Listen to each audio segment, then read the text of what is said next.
ഈസിയായി എന്നാൽ നല്ല ടേസ്റ്റിലായിട്ടൊരു മുട്ടക്കറി തയ്യാറാക്കാം. മുട്ടക്കറി തയ്യാറാക്കാൻ വേണ്ടി നമ്മളൊരു പാൻ അടുപ്പത്ത് വെച്ചിട്ടുണ്ട്. പാനിൽ നമ്മൾ വെളിച്ചെണ്ണ ഒഴിച്ച് കൊടുത്ത് വെളിച്ചെണ്ണ ചൂടായ അതിലേക്ക് ഒരു അര സ്പൂൺ കടുക് ഇട്ട് കൊടുക്കണം. കടുകെല്ലാം പൊട്ടി വന്നതിന് ശേഷം അതിലേക്ക് കറിവേപ്പിലയും സവാളയും പച്ചമുളകും ഒരിച്ചിരി ഉപ്പും ഇട്ട് നന്നായി ഒന്ന് വഴറ്റണം. അതൊന്ന് ചെറുതായിട്ട് വാടി വന്നാൽ നമ്മളതിലേക്ക് ഇഞ്ചും വെളുത്തുള്ളിയും പേസ്റ്റ് ചേർത്ത് കൊടുക്കണം.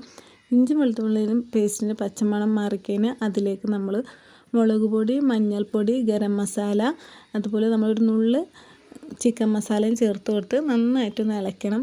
പച്ചമണം മാറുന്ന വരെ ഒന്ന് ഇളക്കിയിരിക്കണം. അതിലേക്ക് നമ്മളൊരു ചെറിയ തക്കാളി ചേർത്ത് കൊടുക്കുന്നുണ്ട്.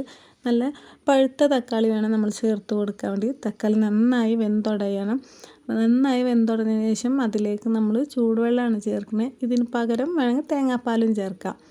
അത് ചൂടുവെള്ളം ഒഴിച്ചതിന് ശേഷം അതിലേക്ക് ഒരു ഇച്ചിരി ഉപ്പും കൂടെയും ചേർത്ത് കൊടുത്ത് നന്നായി ഇളക്കി അതിലേക്ക് നമ്മളൊരു 4 മുട്ട പൊട്ടിച്ചൊഴിക്കണം. മുട്ട ഒന്ന് ഒരു വശം വെന്ത് കഴിഞ്ഞാൽ ഒന്ന് തിരിച്ചിട്ട് കൊടുക്കണം.